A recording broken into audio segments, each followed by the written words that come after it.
আরে মিম, শুনলাম তোর বয়ফ্রেন্ড নাকি অ্যাক্সিডেন্ট করছে, তা এখন কি অবস্থা? আর বলিস না, আজ 3 দিন ধরে বিছানায় পড়ে আছে, দাঁড়াচ্ছে না। বলিস কি, এ তো সর্বনাশের মাথায় বাড়ি। তা নালা দিয়ে দেখছিলি? ওরে কুত্তা, আমার বয়ফ্রেন্ড দাঁড়াচ্ছে না। আমার রানী একা একা কি করে? আচ্ছা, তুমি আমাকে রানী বলে ডাকো কেন? চাকরানী নামটা অনেক বড় তো, তাই ছোট করে রানী বলে ডাকি। ওরে আমার জানো, অনেক বুদ্ধি তোমার। আচ্ছা, তুমি আমাকে জানু বলে কেন ডাকো? জানোয়ার নামটা অনেক বড় তো, তাই। মা ভিডিও কল করেছে।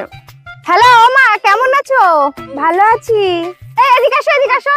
ও মা, এই যে তোমার জামাই কেমন হয়েছে? শাশুড়ি মা কেমন আছেন? হ্যাঁ বাবা, খুব ভালো আছি। তা বাবা, তুমি কি কাজ করো? আমি তো ইঞ্জিনিয়ার। ও, তা মা ভালো কাজ করেছিস, এইবার ইঞ্জিনিয়ার ধরেছিস। আগের বার তো ড্রাইভারের সাথে পলাই গেছিলিস। জানু, একটা জলের বোতল কিনে দাও না, গলা শুকিয়ে গেছে। বিরিয়ানি খাবে? বিরিয়ানি? জিভে জল চলে এলো, চলো যাই। জল এসেছে, ওটা খেয়ে গলা ভিজিয়ে নে। ফালতু ফালতু পয়সা খরচা করে কোনো লাভ নেই। মিষ্টি, একটু ফোনটা দে তো বাবু, তোর বাবাকে একটা কল করব। এই নাও মা। হ্যালো বেবি, তুমি আমার জন্য একটা লিপস্টিক, একটা কাজল আর একটা ফেস পাউডার নিয়ে। এই অনিল আমার কাছে টাকা পায়, বারবার করে ফোন করছে, বলে দাও তো আমি বাড়িতে নেই। হ্যালো। হ্যালো বৌদি, দাদা কোথায় গো? না, দাদা তো বাড়িতে নেই, বাইরে গেছে। কি বলছো, বাড়িতে দাদা নেই? ইস, আমায় ডাকুনি কেন? হাই, আমার এই মাসে 20,000 টাকা স্যালারি চলে এসেছে। চলো শপিং এ যাই। চলো। 1 মিনিট, মা ফোন করছে। হ্যাঁ মা।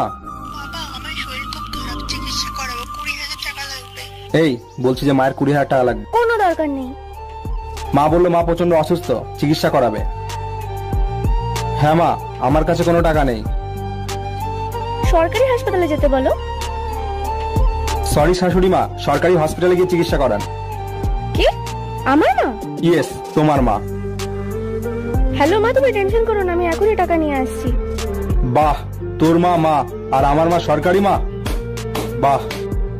ইয়া ইয়া ইয়া ইয়া ইয়া ইয়া ইয়া ইয়া। আচ্ছা, আমি যদি হারিয়ে যাই, তুমি কি অন্য কাউকে ভালোবাসবে? কোনোদিনই না। আমি জানতাম। একই ভুল কি আর আমি বারবার করি? হানি ভাই, আমাকে একটু জল এনে দে না। জলের সাথে একটু কাঁচা আম মাখিয়ে নিয়ে আসি। হ্যাঁ হ্যাঁ, আন আন আন। তার সাথে একটু ফুচকা নিয়ে আসি। হ্যাঁ হ্যাঁ, আন না। তার সাথে একটু তেঁতুলও নিয়ে আসি। তেঁতুলের কথা শুনে তো আমার মুখেই জল চলে আসলো। জিভে জল চলে এসছে না? তাহলে ওই জলটাই খেয়ে নে। আর হ্যাঁ, গ্যাস ফুরিয়ে গেছে, আজ উনুনেই রান্না করতে হবে। দাদাকে চাটা দিয়ে কয়লাটা ভেঙে দিও। আমি কয়লা ভাঙবো? আমি কয়লা ভাঙতে জানি না।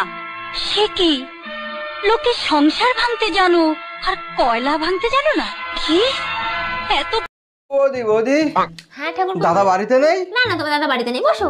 না না, পরে একবার যাবো। আরে বসো, আমি একটু চা বানিয়ে নিয়ে আসি, চা খেয়ে তারপর যেও। আচ্ছা ঠিক আছে। এই নাও ঠাকুরপো, চা খেয়ে নাও। চলে এসছো? ঠিক আছে ঠিক আছে।